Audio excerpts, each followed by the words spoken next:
What is going on, guys? Welcome back to another NHL edition of our FSI breakdowns here at Fantasy Sports Insight. I am Hold the Door DFS. I'm the hockey coach here at Fantasy Sports Insight. I know we have been just kind of drilling these same teams all playoffs long here now, especially that some of these series have really stretched out. But I do think there is definitely still some value in the showdown slates and the classic slates to find an edge. So let's dive into it. If you have not subscribed to our channel, please do so. It helps us a ton. All right, we are going to, I'm going to share my screen here if I can get it to work. We will start with the odds per usual. Actually, I might have been sharing my screen before. So let's share just this tab. All right. So we are going to look at the Flyers and the Islanders and the Canucks and the Golden Knights. And if you just look off the top, and it's been pretty consistent that the Flyers and the Islanders is going to be more of a defensive game, less DFS friendly. I don't really target, I'm almost always using a goalie from that game unless I use whoever the favorite goalie is for the Knights and stacking Vegas. But let's get into the pricing and see how things shake out here for tomorrow night. At the center position, Pettersson is over 7,000, 7,100. Not that it isn't warranted. I think it definitely is. He is one of the best young players in the league. I do think that, the goals per game are not really that sustainable, but he has been putting up more shots on goal consistently than he did during the regular season. So I think he is in play, but 7,100 as the biggest underdog on the slate is probably a pass for me in cash games. Barzal is trending in the right direction to play tomorrow.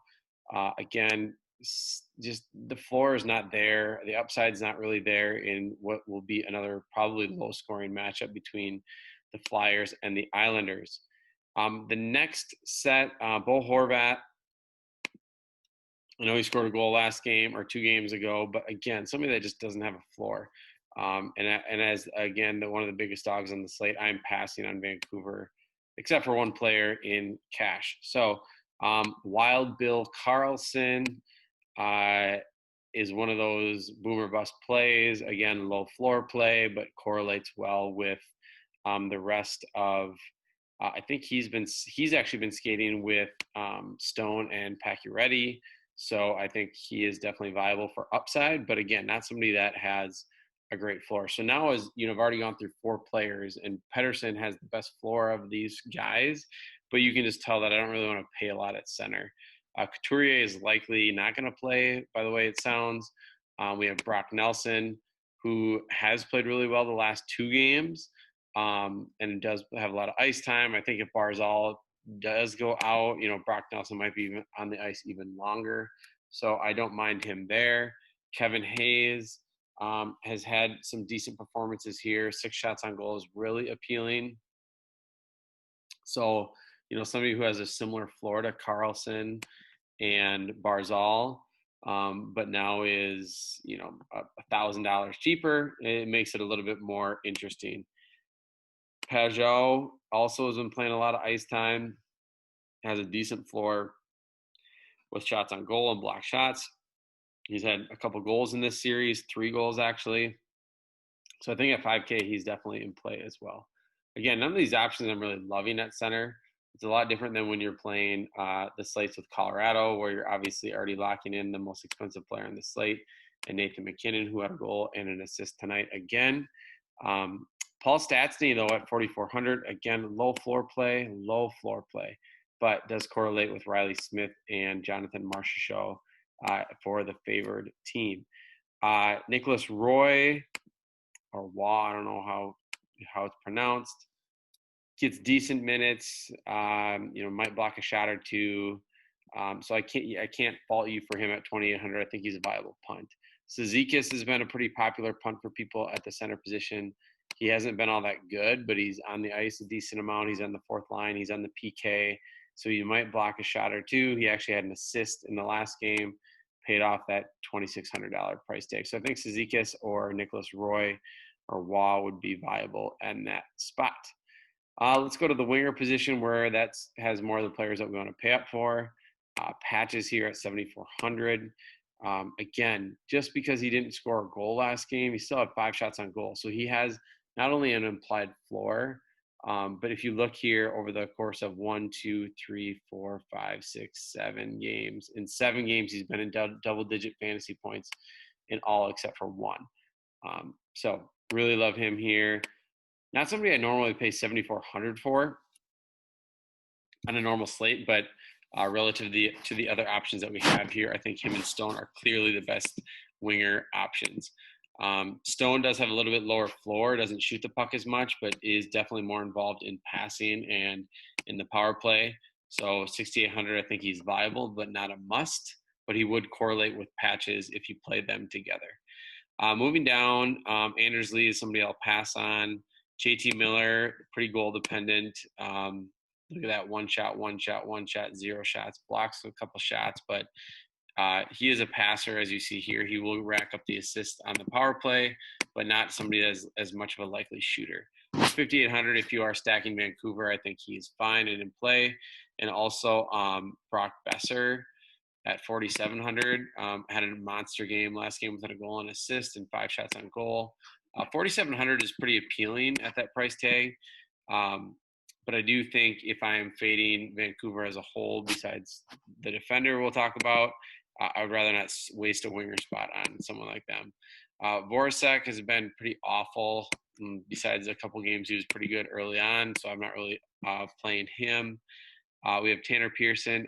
I won't, Alex Tuck finally came back down to earth the last 2 games where he stopped scoring necessarily, but 4,900, he does obviously have goal upside. As we saw, he had goals in 4 straight games, but I think you can jump off the bandwagon now that he is 4,900. This player right here does intrigue me if he does play Oscar Lindblom, and depending on where he finds himself in the line rushes, at 3,400, I think he's a great value. He is really aggressive offensively, and I think that there is a chance that he could get on the score sheet. But these guys, like right here, like JVR, Farabee, Lindblom, you really have to be paying attention to the line rushes because they have scratched a lot of guys or had a couple come out for warm-ups and then scratched somebody. So be on the lookout for that. Derek Brassard last game had a goal after being he played the last couple games, but he was scratched earlier in the playoffs. But only 9 minutes of ice time, so he's not really that great of a value. But I mean, he did score a goal last game for that price tag. Raffle is potentially in play. Down here, you're really just looking for somebody that's actually alive on the ice and that's moving around. Cousins has been playing, but not a ton of great value at the winger position either. Let's go to defense. Shea Theodore, just like an absolute monster in the playoffs. Like if you just watch him, he's skilled with the puck. He wants to shoot the puck. He just doesn't look like a normal defender out there. Similar to when you watch a guy like Brent Burns. Like it's just insane what he is doing offensively in this series and in the playoffs as a whole. So 6,700. If I compare him to Stone, I would rather pay 6,700 for Theodore than pay 6,800 for Stone. So that just kind of gives you perspective. I don't mind paying 6,700 for Theodore here. But Alexander Edler, I mean, cash cow. 6, look at the block shots. 6, 6, 4, 4. Now, the games that he actually shoots the puck, 4, 3, 3, and then gets a couple assists, I mean, then you're looking 20 plus. So those 4 blocks already alone puts him in the double digits. So love Edler and cash. He's basically been a lock for me every single slate. Moving down, Nate Schmidt is finally getting priced more appropriately, but I think he is quite a bit of a step down from Shea Theodore, so I don't really like him now at 5,100 as much as I did when he was 4,000. Someone I prefer a little bit more in cash is Alec Martinez. Again, he's another really nice cash play because he gets the shots on goal. He blocks a ton of shots. He's been active in getting assists. So 4,700, I prefer him over Nate Schmidt at 5,100. Pulak, 5,400, is another guy that typically is a really nice cash guy with block shots and shots on goal. The problem is this series is such slow paced, it limits the upside he has for those types of performances. Moving down here a little bit further, someone like Tanev has definitely come back down to life, where he had some 10-point games in there. He is viable for the block shot bonus, but not somebody I totally love at 3,900 anymore. Sanheim is viable at 4K. Tyler Myers is back, and that is taking some minutes from Tanev. Mayfield was one of my favorite punts last game. 22 minutes of ice time. He had an assist. He had 3-shot block bonus, so 3,500 I think is a steal for Mayfield. Letty is viable. Boyachuk.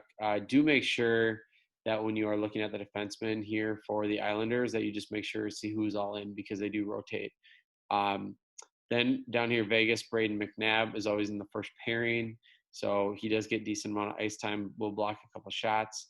The min price play here that is viable is White Cloud. Not huge upside, but he had the 3-shot block bonus here. He had a goal in another game.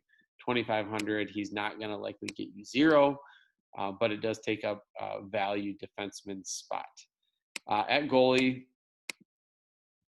I think unless you want to just play the biggest favorite in Leonard or Fleury, which I think is fine, I think I prefer Carter Hart or Varlamov, just knowing that there's going to be less goals scored. But I do get it. There will be more volume of shots in the Vegas game. So, and the problem is it's morely coming from Vegas. So if you want to take Demko or Markstrom, well, Markstrom is out, so Demko will definitely start tomorrow. You're not really getting that much of a discount to go to Demko as the biggest dog on the slate at 7,600. So that probably would be a pass for me. And then just either choose a goalie that you prefer, like Carter Hart or Varlamov, or just go with the favored keeper, who will likely be Leonard tomorrow. Hopefully this helps you build for Classic, and then you can apply any of the values or plays that I like to any of the Showdown slates. I think in the Showdown, I am seeing a little bit more popular that players are just taking a side on it rather than just playing both goalies. If you like Vegas, you play Leonard, and then you play 2 of their skaters, and then punt from there. So that's where I'll leave you for today. Again, please subscribe if you enjoy our content here at Fantasy Sports Insight, and be on the lookout for a lot of other content as we start with NFL, college football, and everything else continuing to go on. All right, thanks a lot.